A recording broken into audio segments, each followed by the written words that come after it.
हरे कृष्णा। जब मंदिरों को तोड़ा जाता है, जब विग्रहों को खंडित करा जाता है, तोड़ा जाता है, तो कई बार लोग प्रश्न उठाते हैं कि अरे ये कैसे भगवान है, इनकी तो देखो मूर्ति तोड़ दी। हाँ? तो या तो इस मूर्ति में भगवान है ही नहीं, और अगर है भी तो ये कैसे भगवान है जो अपने आप को नहीं बचा पा रहे। अगर वो अपने आप को ही नहीं बचा पा रहे तो हमें क्या बचाएंगे।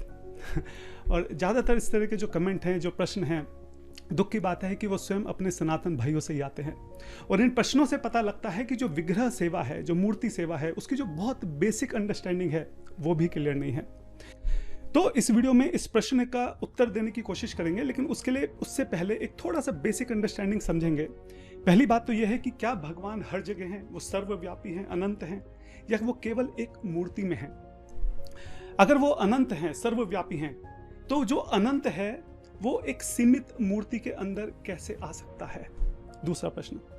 तीसरा प्रश्न, अगर आ भी गया तो उसकी पूजा करने की जरूरत क्या है, चौथा प्रश्न। अगर हम पूजा कर भी रहे हैं तो हमको क्या पता कि भगवान जो उस मूर्ति में है वो हमारी पूजा को स्वीकार कर रहे हैं। अगर इन चार प्रश्नों के उत्तर ठीक से समझ में आ गए तो फिर यह बात हमको समझ में आ जाएगी कि जब किसी मूर्ति को उपद्रवी जो है वो तोड़ते हैं, खंडित करते हैं, तो भगवान अपने आप को क्यों नहीं बचाते हैं। तो इन पांचों प्रश्नों के उत्तर जो हैं इस वीडियो में, इनके ऊपर हम चर्चा करेंगे। तो चलिए शुरू करते हैं।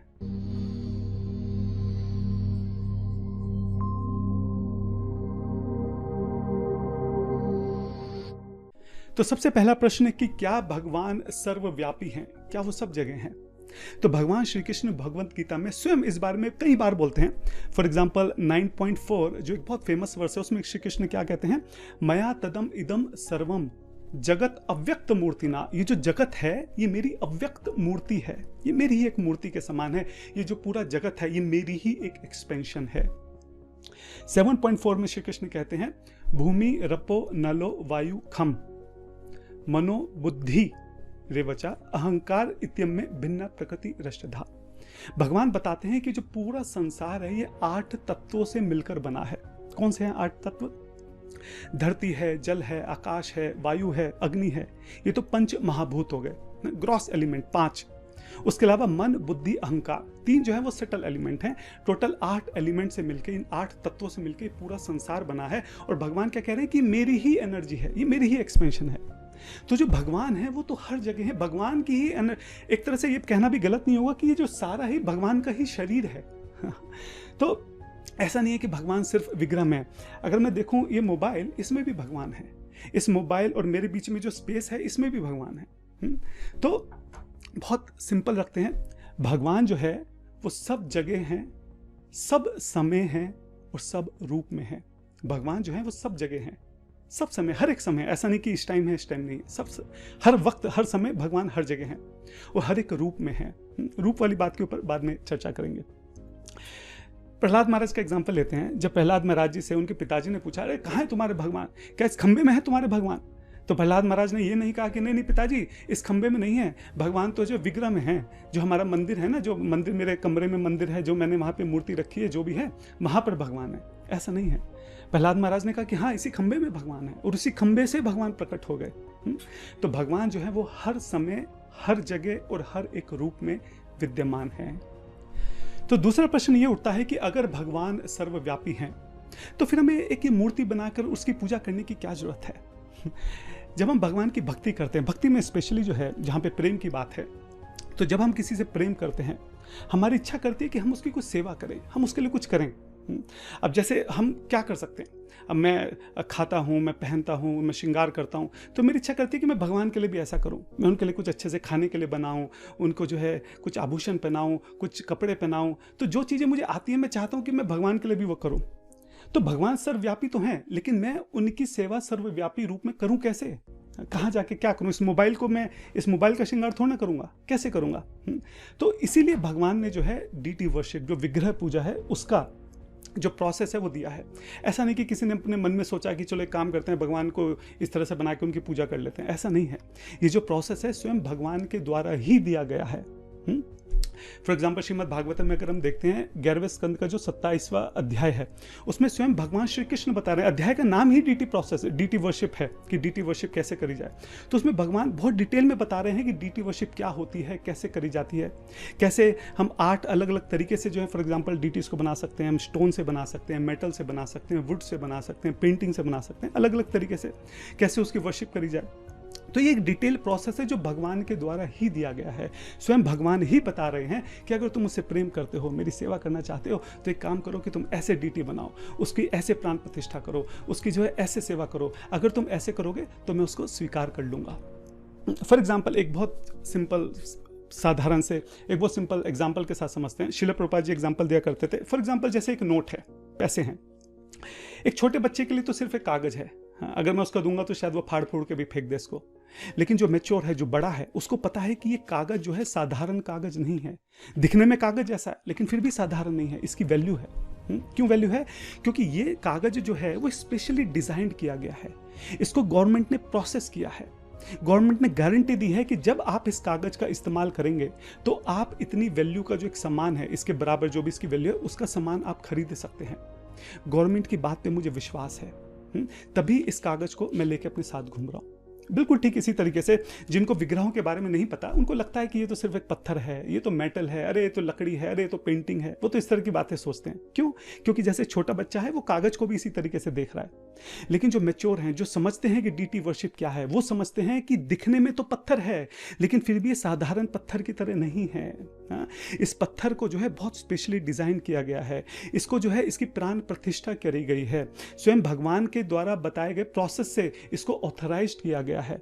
अब जब हम इसकी पूजा करते हैं तो जो भगवान है वो स्पेशली उस पत्थर के अंदर, उस मूर्ति के अंदर जो है मैनिफेस्ट होते हैं और हमारी सेवा को स्वीकार करते हैं। इसको एक और सिंपल एनालॉजी के साथ समझते हैं। मान लीजिए कोई बहुत फेमस पर्सनैलिटी है और आप उसके बहुत बड़े फैन हैं, आप उसे मिलना चाहते हैं, वो आपके शहर आया, तो आप देखते हैं कि कैसे हजारों लाखों लोगों की भीड़ जो है वो उमड़ गई है। क्या चांसेस हैं कि आप उस व्यक्ति से बात कर सकते हैं, आप उसके मन की, अपने मन की बात जो है आप उसको बोल सकते हैं? बहुत मुश्किल है। लेकिन किसी तरह से अगर आप उसके पास जाके इतनी बात भी बोल पाएं कि मैं आपसे बहुत प्रेम करता हूं, मैं आपसे कुछ कहना चाहता हूं, अपनी मन की बात आपसे कहना चाहता हूं, मुझे आपसे थोड़े से समय की जरूरत है, और वो व्यक्ति कहे अगर ठीक है, अगर ऐसा है तो आप एक काम कीजिए, संडे मॉर्निंग को 10 बजे आ जाइए, हम लोग साथ में 1-2 घंटा बैठेंगे, बातें करेंगे और फिर साथ में हम लोग लंच करेंगे। ठीक है। अब जब आप सुबह संडे को 10 बजे उससे मिलने के लिए गए, अब आप देखिए कि जो वो व्यक्ति है वो पूरी तरीके से वहां पे आपके लिए अवेलेबल है, आपकी आंखों में आंखें डालकर वो आपसे बात कर रहा है, आप अपने हृदय की जो बात है आप उससे कह सकते हैं, और वो बहुत अच्छे से वहां पे बैठ के सुन रहा है, क्योंकि उसने वो टाइम जो है वो स्पेशली आपके लिए रखा है। इसी तरीके से जो भगवान है वैसे तो प्रकृति में हर जगह है, लेकिन हमारी क्या क्षमता है कि इस प्रकृति में हम भगवान को हर जगह देख पाएं, उनकी सेवा कर सकें, अपना जो प्रेम है उनसे एक्सप्रेस कर सकें। या तो प्रहलाद महाराज जैसी भक्ति हो कि भगवान को हर जगह देख पा रहे हैं, तब तो भगवान हैं भी और वो हमारी सेवा एक्सेप्ट भी कर लेंगे, लेकिन उतनी भक्ति तो नहीं है, 99.999% लोगों में नहीं है। ठीक है। तो हमारे जैसे लोगों के लिए भगवान ने ये विशेष रूप से जो डीटी वर्शिप है, विग्रह पूजा है, वो दिया है, ताकि भगवान उस विग्रह में पूरी तरह से प्रकाशित रहते हैं। उस वक्त अगर हमारे अंदर इतनी भक्ति नहीं भी है, प्रहलाद महाराज जितनी, ठीक है, आधे अधूरे मन से जैसे भी करके हम भगवान को थोड़ा बहुत कुछ अर्पण करते हैं, तो भी भगवान उसको पूरी तरीके से एक्सेप्ट कर लेते हैं, क्योंकि भगवान जो है उस मूर्ति में पूरी तरीके से जो है प्रकाशित हैं। वो उस मूर्ति में है ही इसलिए कि ताकि वो हमारी सेवा को एक्सेप्ट कर सकें। वो प्रोसेस इसलिए बनाया गया है ताकि जो हमारे जैसे भक्त हैं, जो पूरी तरह से भक्त नहीं है, भक्त बनने का प्रयास कर रहे हैं, वो भी भगवान की सेवा कर सकें और भगवान उनकी भी सेवा को जो है एक्सेप्ट कर सकें। तो जो डीटी वर्शिप है, जो विग्रह पूजा है, जो मूर्ति पूजा है, उसका उद्देश्य ये है कि हम भगवान से अपना जो प्रेम है उसको व्यक्त कर सकें, उसको एक्सप्रेस कर सकें, उसकी सेवा कर सकें। इसलिए इस प्रोसेस को, डीटी वर्शिप को, विग्रह पूजा को, मूर्ति पूजा को जो है भगवान ने स्थापित किया है। फिर कुछ लोगों का कहना है कि अगर भगवान अनलिमिटेड हैं, सर्वव्यापक हैं, सर्वव्यापी हैं, अनंत हैं, तो वो लिमिटेड होकर, सिमट कर एक छोटी सी मूर्ति में कैसे आ सकते हैं, क्योंकि मूर्ति तो जो है वो तो सीमित है। मेरा एक प्रश्न है कि क्या ये संभव है कि भगवान कुछ करना चाहते हैं लेकिन कर नहीं पा रहे हैं? क्या ये पॉसिबल है? अगर भगवान कह रहे हैं कि मैं उस मूर्ति में विशेष रूप से प्रकाशित होता हूँ, प्रकट होता हूँ, तो क्या ये संभव है कि भगवान चाह तो रहे हैं लेकिन कर नहीं पा रहे हैं? तो जो भी लोग इस तरह की बात बोलते हैं कि भगवान ऐसे कैसे कर सकते हैं, ये कैसे हो सकता है, तो एक्चुअली में वो लोग जो है भगवान को लिमिट करने की कोशिश कर रहे हैं। वो लोग जो है भगवान को बांधने की कोशिश कर रहे हैं कि भगवान ये कर सकते हैं और ये नहीं कर सकते हैं। और जब हम बोल रहे हैं कि भगवान मूर्ति में प्रकाशित हो रहे हैं, इसका मतलब ये नहीं कि भगवान सिमट कर मूर्ति में स्थापित हो गए या सिकुड़ गए, ऐसा नहीं है। भगवान तो सर्वव्यापी थे ही, हैं ही और रहेंगे ही। वो सिकुड़ नहीं रहे, सिमट नहीं रहे हैं, लेकिन उस विग्रह में जो है भगवान विशेष रूप से जो है प्रकाशित हो रहे हैं, व्यक्त हो रहे हैं, मैनिफेस्ट हो रहे हैं, ताकि हमारी सेवा को वो एक्सेप्ट कर सकें। अगर मान लो वहाँ पे विग्रह नहीं भी है, हाँ, अगर वहाँ पे जो मूर्ति है वो नहीं भी है, तो भी जो खाली स्पेस है ना, वहाँ पे भी भगवान है। आप समझिए इस बात को, भगवान हर जगह है, लेकिन इस मूर्ति में, इस विग्रह में भगवान प्रकट हो रहे हैं ताकि वो हमारी सेवा को एक्सेप्ट कर सकें। फिर चौथा प्रश्न आता है कि हमको कैसे पता है कि जो हम मूर्ति की पूजा कर रहे हैं वो सच में भगवान जो है उसको स्वीकार कर रहे हैं। मेरा प्रश्न ये है कि अगर भगवान कह रहे हैं कि मैं स्वीकार कर रहा हूं, तो हमारे मन में डाउट आता ही क्यों है कि वो नहीं कर रहे, और बहुत क्लियरली कह रहे हैं। भगवद गीता का 9.26 बहुत फेमस वर्स है, पत्रम पुष्पम फलम तोयम यो में भक्त्या पृच्छति। एक भक्त जो है वो बहुत प्रेम से पत्रम पुष्पम, एक कोई छोटा सा पत्ता जो है, कोई छोटा सा फूल जो है, या कोई फल जो है, या कुछ भी नहीं तो केवल पानी, अगर ये भी मुझको दे देता है, भोग लगाता है, मैं इसको भी स्वीकार करता हूँ। अशनामी वर्ड आया, अशनामी मतलब कि मैं स्वीकार करता हूँ। तो भगवान कह रहे हैं कि वो स्वीकार करते हैं, मतलब वो कह रहे हैं स्वीकार करते हैं, और हम कह रहे हैं कि नहीं, पता नहीं करते हैं कि नहीं करते। अरे क्यों नहीं विश्वास है उनकी बात पे जब वो कह रहे हैं कि वो स्वीकार करते हैं? और जो लोग डीटी वर्शिप करते हैं, जो जिनके घर में विग्रह है, वो इस बात को बहुत अच्छे से जानते हैं कि जब हमारे घर में विग्रह आते हैं, हम कैसे उनको अपने घर के सदस्य की तरह, अपने घर के एक मेंबर की तरह जो है रखना शुरू करते हैं। कैसे जब हम कुछ भी खाते हैं तो सबसे पहले उनको भोग लगाते हैं, उनका श्रृंगार करते हैं, उनको कपड़े पहनाते हैं, कहीं जाते हैं तो बोल के जाते हैं कि हम जरा यहाँ जा रहे हैं, इतनी देर में आएंगे। कुछ भी घर में नया आता है तो सबसे पहले भाग कर उनको दिखाते हैं। तो जो घर में विग्रह सेवा है, इससे भगवान के प्रति जो प्रेम है वो बहुत तेजी से, बहुत जल्दी से जो है हमारे हृदय में जो है वो प्रकट हो जाता है। तो जो विग्रह सेवा करते हैं वो खुद भी इस बात को महसूस कर सकते हैं कि जब हम विग्रह की सेवा करते हैं, भगवान की सेवा करते हैं, वो उसको एक्सेप्ट करते हैं और बहुत जल्दी हमारे हृदय में जो है अपने प्रति प्रेम को जो है वो प्रकट करते हैं। तो अगर बेसिक्स क्लियर हो गए हैं, जो बेसिक अंडरस्टैंडिंग है विग्रह की वो समझ में आ गई है, तो अब हम अपने मुख्य प्रश्न पर आते हैं कि जब विग्रहों को तोड़ा जाता है तो वो अपनी रक्षा क्यों नहीं कर पाते हैं। आप एक बात सोच के बताइए, विग्रह में तो भगवान है ही, लेकिन क्या वो जो हथौड़ा है या जो भी हथियार है जिससे भी उन विग्रहों को तोड़ा जा रहा है, क्या उसमें भगवान नहीं है? क्या जो तोड़ रहा है, जो भी व्यक्ति है, उपद्रवी है, क्या उसमें भगवान नहीं है? भगवान भगवद गीता में बोलते हैं 13वें अध्याय में, उपद्रष्टा अनुमंता चा, उनकी दृष्टि में ही सारे कार्य हो रहे हैं, उनकी अनुमति से ही सारे कार्य हो रहे हैं, उनकी अनुमति के बिना एक पत्ता भी नहीं हिल सकता। तो इसका मतलब कि जो भी व्यक्ति तोड़ रहा है उसको तोड़ने की जो अनुमति है वो भी भगवान ने ही दी है। तो फिर यहाँ पे चल क्या रहा है? मतलब स्वयं भगवान जो हैं अपनी ही इच्छा से, अपनी ही अनुमति से, अपने ही हथियार से, अपने ही आप से अपने आप को ही तोड़ रहे हैं। कौन किसको तोड़ रहा है, कौन किसको मार रहा है, क्या चल रहा है? तो इस तरह की बचकानी बातें नहीं करनी चाहिए। हमें बात को समझना चाहिए कि जो भगवान है वो एक विशेष कारण से उस विग्रह में प्रकट हुए थे हमारी सेवा को स्वीकार करने के लिए। अब जो भी परिस्थिति है, जिस कारण से भी है, फिलहाल वहाँ पे वो जो सेवा है नहीं हो पा रही है, नहीं हो सकती है, मंदिर तोड़ा जा रहे हैं, विग्रह तोड़ने का प्रयास हो रहा है, जो भी है, तो जो भगवान वहाँ प्रकट हुए थे, जिन भक्तों के लिए प्रकट हुए थे, फिलहाल वो वहाँ से अप्रकट हो जाते हैं। तो बाद में जो है इन मंदिरों को दोबारा बनाया जा सकता है, दोबारा से हम विग्रह की जो है स्थापना कर सकते हैं, दोबारा से प्राण प्रतिष्ठा कर कर भगवान से जो है हम प्रार्थना कर सकते हैं कि आप इसमें प्रकट होइए, हम आपकी सेवा करना चाहते हैं, और दोबारा से भगवान जो है वो प्रकट हो सकते हैं, हो जाते हैं। कई बार लोग क्या है, जैसे घरों में भी विग्रहों की स्थापना करते हैं, लेकिन जो भी कारण है, बहुत बिजी होते हैं, वाइफ है, जॉब है, बच्चे हैं, जो भी वट एवर रीज़न, वो उन विग्रहों की पूजा जो है नहीं कर पाते। कई बार तो ऐसा होता है कि उनको अलमारी में बंद करके छोड़ देते हैं। तो ऐसा नहीं है कि भगवान वहाँ भूखे पड़े हुए हैं।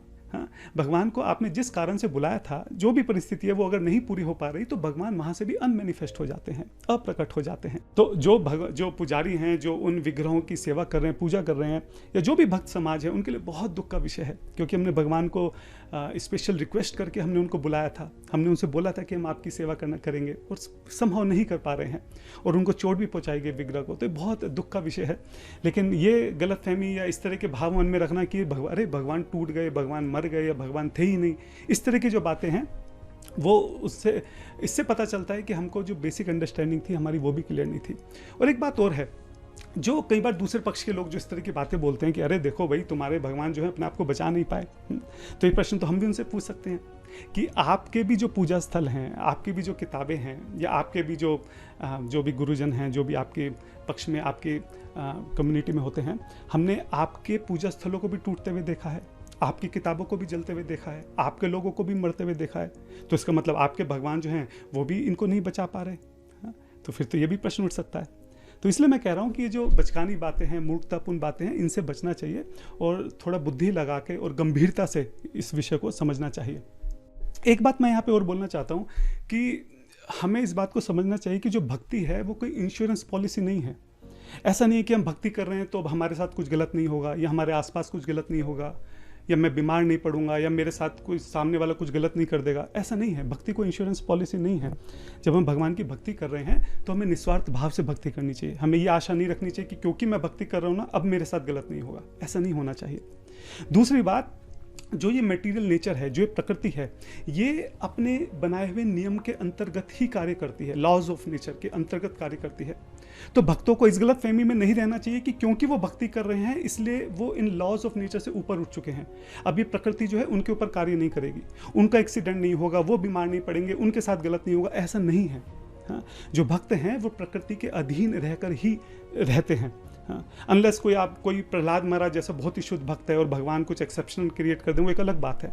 लेकिन हमको ये आशा नहीं करनी चाहिए कि हमारे को कुछ स्पेशल ट्रीटमेंट मिलेगा क्योंकि मैं भक्ति कर रहा हूँ। हाँ, ऐसा नहीं है। जो भी हम भक्ति कर रहे हैं उसका जो आध्यात्मिक फल है वो तो हमको मिलेगा ही। हाँ, जो भगवान के प्रति प्रेम जो है हमारे मन में, हमारे हृदय में जो बढ़ रहा है वो तो है ही, और वो तो हमेशा रहने वाला है। लेकिन भौतिक स्थिति से चीज़ें जो हैं वो बहुत जल्दी और बहुत सामान्य रूप में जो है वो बदलती नहीं है, चेंज नहीं होती है, हर वक्त चेंज नहीं होती है, या कम से कम हमें आशा नहीं करनी चाहिए कि हमारे लिए वो चेंज हो जाएंगी। तो जो भक्त समाज है वो पूरी ताकत से कोशिश करता है कि इन मंदिरों की रक्षा करी जाए, इन विग्रहों की रक्षा करी जाए। लेकिन फिर भी पूरी कोशिश के बावजूद अगर वो नहीं हो पा रहा है, किसी न किसी कारण से अगर मंदिरों को, विग्रहों को खंडित किया गया है, तो भी जो सारा सनातन समाज है, भक्त समाज है, वो एकजुट होकर रहें। वो समझे कि हम किस तरीके से राजनीतिक और सामाजिक बदलाव ला सकते हैं। ये जो स्थिति उत्पन्न हुई है, हम ऐसा क्या कर सकते हैं कि भविष्य में ना हो, और फिर से प्रयास कर हम दोबारा मंदिरों को खड़ा करेंगे, दोबारा विग्रहों की स्थापना करेंगे और दोबारा भगवान की सेवा करेंगे। हमने तो लोगों को विग्रहों की रक्षा के लिए अपनी जान तक देते देखा है। हमने हजारों मंदिरों को टूटते देखा है। हजारों मंदिर टूटेंगे तो लाखों मंदिर जो हैं फिर से उनका निर्माण किया जाएगा। अगर आपके घर में सुंदर विग्रह हैं तो आप कमेंट बॉक्स में जरूर उनका नाम बताइए कि आपने कब उनकी स्थापना करी, उनका क्या नाम है। और अगर इसी संबंध में आपको कोई प्रश्न है वो भी आप कमेंट बॉक्स में लिख सकते हैं। मैं प्रयास करूंगा कि सारे कमेंट्स को एटलीस्ट एक बार देख लूं जल्दी से, और अगर कुछ अच्छे प्रश्न हैं तो उसको कोशिश करूंगा दूसरी वीडियो में उनका उत्तर देने की। सभी मंदिरों की जय हो, सारे संसार के सारे मंदिरों में स्थापित सारे विग्रहों की जय हो, सनातन धर्म की जय हो। हरे कृष्णा।